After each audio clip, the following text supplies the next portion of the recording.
saya melihat tidak ada, selain yang diselenggarakan oleh panitia level nasional seperti GBL, tidak ada macam kompetisi yang rutin gitu bagi insan basket di khususnya Pekanbaru. Gitu. Jadi rasanya anak-anak ini percuma, sering latihan tiap hari, tapi ajang untuk berkompetisi itu tidak ada gitu. Nah, siapa sih harus melakukan? Tentu pemerintah sebetulnya yang punya itu melalui itu olahraga.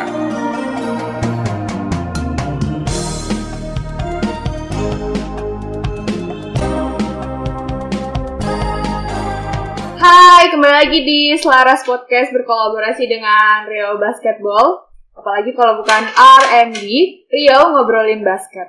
Tapi kali ini tamu istimewa sepertinya seorang narasumber kita hari ini. Laras tidak akan memperpanjang untuk berkenalan lagi. Mungkin bapaknya yang akan memperkenalkan diri, silahkan. Oke, terima kasih. Assalamualaikum warahmatullahi wabarakatuh. Selamat sore. Senang sekali bisa diundang. Saya perkenalkan diri, saya Dadang Syarif Syabuddin Syahid. Sehari-hari staf pengajar di Politeknik Caltech Riau di jurusan Teknologi Informasi. Ya. Nah, sebelumnya jadi Bapak dosen ya? Ya, pengajar dosen. Jadi ya tidak jauh, karena dosen selalu ketemu dengan anak-anak muda, mahasiswa, dan enaknya dosen akan ketemu selalu tiap tahun dengan wajah-wajah baru. Tetap yang muda-muda juga. Muda-muda, jadi ya selalu merasa muda begitu ya. Harus. Apalagi kalau dihubungkan dengan Rio ngobrol basket ini kan, basket ini salah satu olahraga yang memang sangat digemari di kalangan anak muda ya. Saya asli dari Bandung sebetulnya, tapi sudah 20 tahun di Rumbai. Oke. Dan sudah banyak minum air siap kayaknya. Emang beda ya, Pak? Nggak, katanya kalau udah minum air siap jadi betah gitu. Oke. Dengar-dengar sih Bapak juga seorang mantan direktur. Iya, walaupun ya tidak meyakinkan gitu ya. Saya pernah dikasih amanat begitu menjadi direktur di Politeknik Caltech Riau mulai tahun 2012, 2014, habis itu saya sekolah dulu S3 sampai 2018. Setelah itu saya datang lagi, dipercaya lagi, dikasih amanah untuk melanjutkan tugasan saya sebagai direktur Politeknik Caltech Riau. Dan alhamdulillah sejak 31 Juli masa bakti saya sudah selesai karena udah 2 periode gitu. Jadi sampai mulai 1 Agustus 2020 ini saya kembali menjadi pengajar, namanya menjadi sebagai dosen yang baik begitu ya. Dan fokus ngajar, riset. Aduh, saya deg-degan nih, jadi kayak berasa ngobrol sama dosen. Enggak dong. Gitu. Tapi tetap jiwa muda sih ngobrol sama dosen yang ya humble, bisa dibilang seperti itu. Sebelum kita mulai udah wanti-wanti banget. Jangan ngobrolin basket, saya bukan orang basket. Sebenarnya bukan itu. Bukan hanya basket saja yang bisa kita obrolin di sini, tapi apapun yang mendukung, apapun yang mensupport di belakang layar untuk perkembangan dunia basket ini. Tapi selama Bapak menjabat sebagai direktur, pasti peran Bapak untuk mensupport kegiatan basket selama di PCR seberapa penting sih, Pak? Seperti saya katakan, ini basket itu salah satu olahraga yang memang sangat digemari oleh kalangan anak-anak muda gitu. Dan saya melihat Pekanbaru sebagai ibu kota provinsi Riau pada saat itu ini sangat potensial gitu. Jadi punya potensi anak muda yang mempunyai passion dan mempunyai hobi di bidang ini gitu. Jadi kalau tidak dikasih fasilitasi atau diberikan semacam wahana untuk mengembangkan hobinya itu, kayaknya sayang gitu ya. Benar. Itu satu. Sehingga waktu itu saya waktu bergabung dengan Politeknik Caltech Riau, saya ke Rumbai mulai tahun 2001. PCR pertama kali berdiri dan punya mahasiswa. Nah, tahun 2002 kami sudah mengadakan yang namanya Inter-High School Basketball Turnamen gitu. Yang pertama tahun 2002. Nah, untuk para pelajar SMA waktu itu, khusus di Pekanbaru asalnya. Nah, kegiatan itu terus berlanjut, IHSBT itu, Inter-High School Basketball itu, sampai tahun 2019. Jadi kalau diurut dari tahun 2002 sampai 2019 itu sekitar 18 kali ya kita mengadakan itu, dan tiap tahun kita konsisten dan rutin. Ya itu satu hal gitu. Akhirnya sampai kita pun mengadakan levelnya tidak hanya di Pekanbaru, Riau, termasuk juga Sumatera Barat, Sumatera Utara gitu pada gabung. Sumatera. Gitu. Karena memang saya melihat tidak ada selain yang diselenggarakan oleh panitia level nasional seperti GBL, tidak ada semacam kompetisi yang rutin gitu bagi insan basket di khususnya Pekanbaru. Gitu ya. Jadi kita mencoba dan sudah konsisten kita sampai 18 tahun melakukan itu gitu. Nah tahun ini belum terselenggara karena memang kondisi COVID begitu. Segala sesuatu dibatasi. Seperti itu satu. Yang kedua, secara internal tentu kita memberikan fasilitas untuk mendukung itu juga gitu ya, khususnya untuk para mahasiswa. Kita punya gedung olahraga yang menurut kita cukup representatif gitu ya untuk mengembangkan dan menyalurkan kegiatan basket di kalangan mahasiswa. Nah, karena gedung olahraga juga ini terbuka, maka selain digunakan oleh mahasiswa, akhirnya kita pun terbuka bahwa gedung olahraga ini juga bisa digunakan untuk pihak-pihak lain yang akan dibutuhkan. Misalnya Rio Basketball ini sering juga menggunakan gitu ya, baik overtime basket turnamen, ada Liga Basket Riau juga, gitu. Beberapa kali kita sangat terbuka gitu bekerja sama menggunakan fasilitas kita, tentu dengan memberikan simbiosis mutualisme begitu untuk mengadakan pengembangan penyaluran bakat talenta basket yang ada di Pekanbaru. Sangat kompleks sih sebenarnya.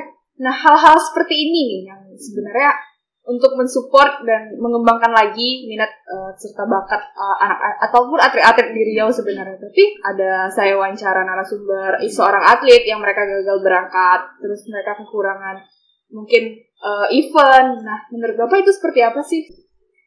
Jadi sebetulnya pola pembinaan basket ya, saya dilihat dari saya bukan ahli basket seperti saya sampaikan.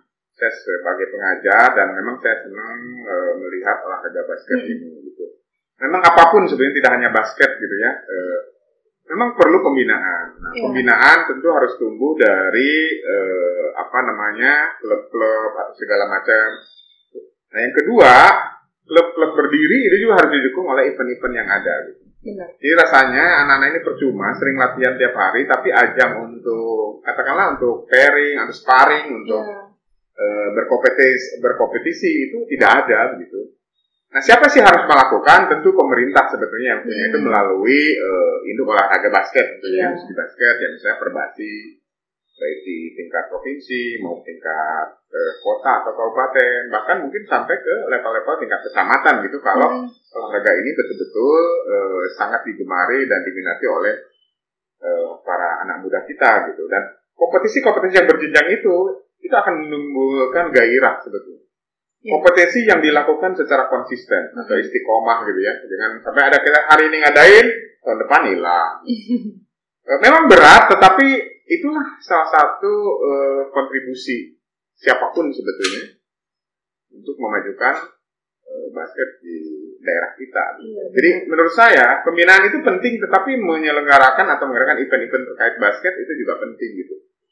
Karena ada sesuatu bagi para pencinta basket, khususnya anak-anak muda itu, ada sesuatu yang dituju gitu. Ada sesuatu yang mencari prestasi. Ya betul, prestasi lah seperti itu. Artinya apapun yang dilakukan, latihan yang dilakukan tidak sekedar hanya olahraga, tidak sekedar hanya hobi, tapi juga bisa menghasilkan sebuah prestasi. Dan prestasi itu bisa dilakukan melalui sebuah event yang rutin.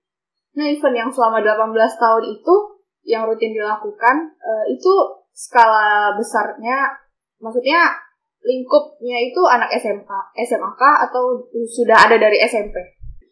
Masih yang dilakukan kita sebagai tuan rumah dan penyelenggara itu masih dilakukan untuk siswa-siswa tingkat SMA ya, SLTA. Nah, yang kita kembangkan mungkin tadi daerahnya mulai Pekanbaru, Riau, Sumatera Barat, Sumatera Utara, Jambi dan seterusnya gitu ya. Belum nasional sih, tapi menurut saya itu sudah cukup untuk untuk memberikan kesempatan kepada para atlet-atlet basket yang ada di Sumatera Tengah ini, kira-kira biar dia bisa menunjukkan prestasi sana gitu. Memang kita belum di internal kampus belum ada perencanaan mengadakan sampai level-level di bawahnya gitu. Nah, biar porsi ini diambil oleh komunitas atau saya sangat berharap oleh induk-induk olahraga gitu ya, mengadakan kompetisi rutin ya, mulai kelompok umur lah, dari anak-anak, SMP, SMA dan seterusnya. Langsung Liga Basket mahasiswa gitu. Ini kan luar biasa sebetulnya kalau jenjang kompetisi atau event ini bisa dilakukan dengan secara baik dan konsisten gitu ya. Ya ada lembaganya sebetulnya yang bisa menggairahkan basketan di daerah ini. Tadi ngobrolin Liga Mahasiswa itu yang di dunia basket itu. Nah, apakah ada dari mahasiswa PCR yang ikut andil dalam kegiatan event itu? Sporadis jadinya. Kalau mahasiswa sih punya kegiatan, unit kegiatan mahasiswa basket ada gitu yang sifatnya ya untuk latihan. Internal paling kita punya liga basket mahasiswa di internal, jadi pertandingan atau kompetisi antar jurusan itu ada gitu. Tapi kalau liga basket mahasiswa yang saya tahu di Pekanbaru antar kampus itu ada, tapi memang kelihatannya tidak rutin juga, sama lah. Iya. Tapi jadi, untuk mahasiswa PCR-nya sendiri kami ada dikirimkan untuk nasional? Kirim. Jadi kalau ada di wilayah Pekanbaru kita ikutlah berkompetisi gitu ya. Seperti itu. Cuma itu eventnya itu kan kadang-kadang sporadis gitu ya, hilang gitu. Kadang tahun ini ada, tahun depan nggak ada. Gitu. Jadi kita konsisten tidak, itu. Konsistensi. Jadi kita tidak mempunyai perencanaan. Jadi kalau sekarang latihan, tahun depan ada nggak sih pertandingannya atau tidak? Itu kadang-kadang jadi pertanyaan. Tapi khusus internal untuk menyalurkan hobi-hobi, ya kita ada rutin juga liga mahasiswa gitu ya, antar prodi antar jurusan. Oke. Lapangan sudah memiliki. Itu sejak tahun berapa?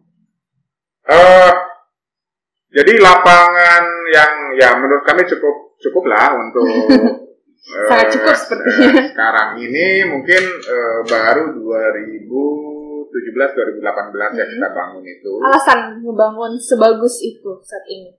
Ya tentu saja kita kan pertumbuhan mahasiswa begitu terus pesat begitu ya. Dan ingat yang paling penting itu kehidupan kampus itu tidak melulu masalah akademik ya, laboratorium, kelas gitu ya. Kita seiring laboratorium kita cukup lengkap ya untuk kegiatan akademik, kelas pun sangat lengkap. Tetapi kan itu tidak cukup gitu. Bahwa mahasiswa itu harus dibekali juga dengan kegiatan-kegiatan dan fasilitas-fasilitas yang bisa menyalurkan hobi mereka. Kan itu sebenarnya kompetensi atau keahlian yang diharapkan atau capaian pembelajaran seorang mahasiswa itu kan tidak hanya masalah akademik, tapi juga masalah non-akademik dari bentuk soft skill, hobi tersalurkan dengan baik. Nah kita melihat itu karena itu menjadi bagian dari kompetensi yang harus dihasilkan dari sebuah lulusan perguruan tinggi. Ya, fasilitas-fasilitas seperti olahraga menjadi hal yang penting. Gitu. Sama pentingnya dengan fasilitas laboratorium. Fasilitas-fasilitas suasana kampus yang rindang, yang nyaman itu kita fasilitasi gitu. Tapi sempat beberapa waktu belakangan, pas mungkin Bapak masih menjabat itu sempat selalu, mungkin kita berterima kasih karena selalu mensupport kegiatan-kegiatan ataupun event-event yang diadakan di lapangan itu. Misalnya kayak ada event perusahaan, SMP dan SMA juga didukung oleh lapangan itu. Terus ada coaching klinik juga, seperti yang saya tahu. Apa harapan ke depan selain kegiatan-kegiatan seperti itu yang mensupport ya kegiatan-kegiatan di perbasketan? Tentu harapan yang paling besar itu adalah saya ingin melihat bahwa generasi muda di daerah ini, Pekanbaru atau umumnya di Provinsi Riau itu bakat dan minatnya itu bisa disalurkan dengan baik. Nah, penyaluran bakat dan minat secara baik itu tentu harus ada wadahnya begitu, harus ada ajangnya, harus ada eventnya begitu. Nah, kalau enggak, ya banyaklah ya kenakalan-kenakalan remaja yang tidak disalurkan dengan baik itu akhirnya dia disalurkan ke hal-hal yang tidak baik atau yang tidak produktif atau tidak positif gitu. Nah, oleh karena itu ya itu harapan utamanya seperti itu. Nah, harapan jangka menengahnya tentu untuk menciptakan suasana seperti itu tentu harus banyak yang terlibat ya untuk berkontribusi. Siapapun sebetulnya. Tidak hanya induk olahraga, tentu induk olahraga khususnya di basket ini harus menjadi semacam dirijen gitu ya. Harus memutar otak gitu. Ya kalau tidak punya sumber daya dia bisa bersinergi atau bekerja sama dengan saling bahu-membahu. Betul. Karena saya yakin insan basket di Pekanbaru itu tidak sangat banyak gitu ya. Tidak hanya sekedar atlet, tetapi juga orang-orang yang mempunyai fokus dan kecintaan terhadap olahraga ini. Nah itu dihimpun, ya macam-macam kontribusinya itu. Bisa berbentuk lapangan, bisa berbentuk pertandingan yang konsisten, bisa berbentuk bikin klub-klub membina anak-anak muda, baik di sekolah, mulai dari SD, SMP, SMA, dan seterusnya gitu. Nah dari semua itu ya sama gitu, itu mengerucut seperti itu. Sehingga hobi dan waktu anak-anak, khususnya yang hobi basket itu bisa tersalurkan dengan baik, saya kira. Jadi harapan itu banyak pihak lah, ayo kita sama-sama bergerak, sama-sama berkontribusi gitu. Dan saya salut begitu ya, di Pekanbaru ada Rio Basket gitu ya. Bukan organisasi induk olahraga, tetapi punya concern di bidang ini itu luar biasa gitu. Coba kalau ini dilakukan secara sistematis, baik secara keorganisasian gitu. Apalagi gitu, di zaman yang seperti sekarang gitu, ini kan tantangan juga gitu. Di zaman reguler aja yang tidak ada COVID kan, ya itulah saya bilang, tidak ada kompetisi yang sifatnya rutin dan lain-lain. Nah ini tantangan juga, apalagi di zaman COVID seperti ini. Iya, bagaimana tetap bahwa gairah basket itu tetap ada dan tetap ya seterusnya akan malah harus lebih berkembang lagi gitu. Tapi ngobrolin tentang basket dan segala macam, Bapak sendiri pernah nggak sih main basket di lapangan? Atau malah aduh saya kayaknya nggak basic nih tapi saya pengen gitu, ada nggak sih Pak keinginan jujur gitu? Saya dulu SD, SMP, SMA boleh dikatakan sekolah di kampung ya dari sekolah SMA itu SMA kecamatan gitu ya. Baru ya teman-teman saya banyak yang suka basket yang mulai SMP, SMA gitu, karena saya mulai di kampung. Saya terus terang ya di lingkungan saya di kampung itu boleh dikatakan jarang waktu itu ya lapangan-lapangan basket, malah lebih banyak lapangan-lapangan bola voli gitu. Sehingga waktu SMA saya juga belum tergabung tapi saya senang melihat teman-teman saya itu basket. Di SMA itu apalagi intensitas basket teman-teman itu semakin meningkat gitu ya. Banyak teman-teman itu seangkatan saya ya yang di basket itu sekarang di pengurus perbasi pusat, ada ketua komisi wasit pusat, itu banyak dosen-dosen di Fakultas Ilmu Keguruan dan Olahraga, itu banyak gitu. Nah saya kuliah pernah main beberapa kali hanya sekedar menemani teman gitu ya, tapi tidak intens gitu ya. Karena di jurusan kami olahraga yang jadi rutin adalah basket. Nah, beberapa kali megang, lulus, yang akhirnya jadi dosen di PCR. Ya 2002 ada kegiatan itu ya. Itu sih megang-megang mulai kompetisi tahun pertama sampai 18-17 kali saya gagal untuk kalau membuka kegiatan itu. Baru tahun terakhir 2019 lempar masuk. Kebetulan gitu ya. Kayaknya kayak potongan-potongan kayak gini nggak ada atlet basketnya, tapi memang saya menyukai gitu. Jadi setelah ada event basket di kampus, kalau tidak ada waktu bentrok biasanya saya hadir. Tapi untuk mahasiswa sendiri yang mahasiswa PCR tentunya gitu Pak, ada menerima jalur prestasi melalui prestasi basket nggak sih Pak? Sudah ada secara langsung tetap bahwa kombinasi antara prestasi akademik dan prestasi olahraga itu tetap kami pertimbangkan. Sebetulnya jalur masuk yang dipermudah gitu ya. Jadi di beberapa kegiatan Interhigh Basketball Turnamen untuk katakanlah yang berprestasi juara 1, 2, 3 itu yang punya minat melanjutkan pendidikan di Politeknik Kalteng Riau, mereka diberikan kesempatan untuk masuk ke PCR tanpa tes gitu ya. Menampilkan nilai rapor dan seterusnya. Tapi kalau untuk mahasiswa yang udah masuk, ada yang misalnya seorang atlet basket gitu, adakah beasiswanya atau emang saat ini belum? Gitu? Saat ini memang khusus untuk beasiswa untuk basket belum ada, tetapi kan sebetulnya beasiswa umum di kampus itu kan banyak gitu ya. Banyak sekali gitu, apalagi di zaman COVID ini. Kadang-kadang kami sampai terakhir itu sampai kesusahan, siapa nih yang belum dapat gitu ya. Nah, umum saja begitu. Artinya betul-betul ya biaya prestasi biasa akademik itu ada, tapi yang khusus basket memang belum ada. Tetapi kesempatan untuk mendapatkan beasiswa itu juga besar karena banyak sumber-sumber beasiswa yang diberikan ke tempat kami gitu. Apalagi di zaman COVID ini sampai pemberi beasiswa bisa 2 kali lipat kasih gitu. Nah, biasanya sih dari mahasiswa yang majukan ya, siswa yang senang basket itu ada juga gitu. Ya, yang betul-betul jadi atlet sih mungkin tidak banyak juga sih sebetulnya. Karena kebetulan perkuliahan di tempat kami itu udah padat banget gitu ya. Jadi sampai jam 4. Saya melihat gitu. Teman saya juga. Kadang-kadang nggak sempat gitu. Tapi olahraga itu jadi pelampiasan gitu. Iya, bisa. Oleh karena itu kita bikin fasilitas yang bisa digunakan juga malam hari dan seterusnya. Tapi yang sangat penasaran buat saya hari ini adalah alasan Bapak sih kenapa sih sangat antusias itu terhadap mensupport perbasketan ini? Itu seperti saya sampaikan tadi, ini salah satu olahraga yang paling banyak digemari ya, selain mungkin futsal, sepak bola ya di Pekanbaru gitu. Yang kedua, saya melihat dari sisi fasilitas, lapangannya itu kan tidak harus seluas lapangan sepak bola begitu ya. Artinya itu bisa dilakukan kapan saja, kita menggunakan fasilitas yang memang secara luasan itu cukup gitu ya. Yang ketiga, ya tentu jenjang basket ini kan sebetulnya ya sama dengan olahraga lain, mungkin sepak bola kan. Kalau bilang orang favorit, tetap aja bahwa penggemar sepak bola akan lebih banyak. Gitu. Tapi yang di depan mata saya, kompetisi yang khususnya di Pekanbaru itu yang agak memang kelihatannya bergairah adalah basket, dan jenjangnya itu ada gitu, itu mulai baik yang diselenggarakan kami lokal maupun nasional dalam bentuk DBL misalnya, Liga Basket itu juga ada di nasional walaupun belum menyeluruh ya. Mungkin klub-klub basket Riau kan belum ada tuh yang di Liga Basket Nasional ya. Jadi Asia juga ada, di Kiblat Basket NBA di Amerika juga ada. Artinya gairah olahraga ini sangat digemari gitu, dan pencintanya banyak. Nah, oleh karena itu sayang gitu, karena sekedar olahraga, hobi tanpa disalurkan oleh kegiatan-kegiatan yang sifatnya juga kegiatan basket yang berprestasi. Mungkin terakhir sih Pak untuk hari ini, pesan Bapak terhadap ya mungkin orang-orang yang membuat event atau mungkin pemerintah sendiri gitu yang ya seperti yang kita bisa lihat gitu untuk pengembangan di bidang basket ini seperti apa? Mungkin banyak orang melihat ya telur dan ayam gitu, mana yang duluan gitu ya. Kadang orang yang akan membantu menjadi sponsor baik pemerintah atau pihak lain menunggu tunjukkan prestasi dulu gitu. Iya.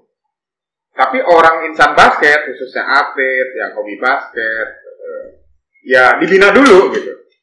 Jadi mana yang duluan itu kalau kita berdebat itu seperti berdebat lihat angka 6. Dari sisi kiri angka 6, dari sisi sana angka 9. Itu berdebat tidak akan selesai. Kalau kekeh gitu ya. Kekeh seperti itu. Oleh karena itu, harus dibangun kesadaran bersama bahwa ini daerah punya potensi yang besar terhadap atlet basket ini. Selain tujuan yang lebih luas lagi adalah bagaimana menyalurkan bakat dan kegiatan anak-anak muda kita supaya tersalurkan ke hal-hal yang positif. Dan basket menjadi salah satu pilihan di samping pilihan-pilihan yang lain gitu ya. Oleh karena itu, jangan hanya berdebat kayak gitu. Telur dan ayam gitu ya. Sampai kapan itu akan dimulai? Gitu. Oleh karena itu, yuk mari gitu. Insan-insan yang terlibat di sini, baik pemerintah, komunitas, organisasi basket, ayo duduk yuk ngobrolnya. Acara-acara ini bagus sih.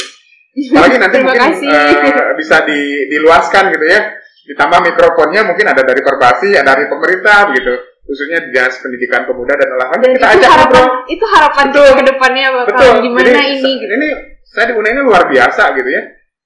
Jadi diskusi atau kongko-kongko ini kita lebarin aja gitu dalam rangka merajut potensi-potensi basket yang ada di Pekanbaru, mulai komunitas, atlet. Ya mungkin sekarang masih sendiri-sendiri diundang. Ini suatu saat mungkin kita sama-sama. Semoga ke depannya. Ya, jangan sampai egois masing-masing menyalahkan yang lain gitu. Ayo, sekarang polanya apa yang bisa kamu berikan? Apa yang bisa pemerintah lakukan? Apa yang bisa dilakukan oleh organisasi basket? Apa kontribusi yang bisa dilakukan oleh komunitas? Apa yang bisa dilakukan oleh anak-anak basket gitu dan seterusnya. Simpel aja, ayo duduk bersama karena hal ini tidak bisa dilakukan secara sendiri-sendiri. Kita harus bersinergi, tentu dengan porsi dan kemampuan masing-masing. Insya Allah kita akan sama-sama kalau punya kesadaran bersama seperti itu. Insya Allah kehidupan atau gairah basket di Pekanbaru itu akan tumbuh dan baik. Terima kasih Bapak sudah mau diundang sama-sama hari ini. Semoga kedepannya buat yang mendengarkan atau yang melihat nonton podcast ini jadi lebih semangat lagi untuk hal-hal baik kedepannya. Mungkin untuk orang-orang yang ingin berkontribusi atau menjadikan ini motivasi kedepannya, silahkan tonton dan share ke siapapun. Terima kasih Bapak sudah mau diundang. Saya Lara, sampai jumpa.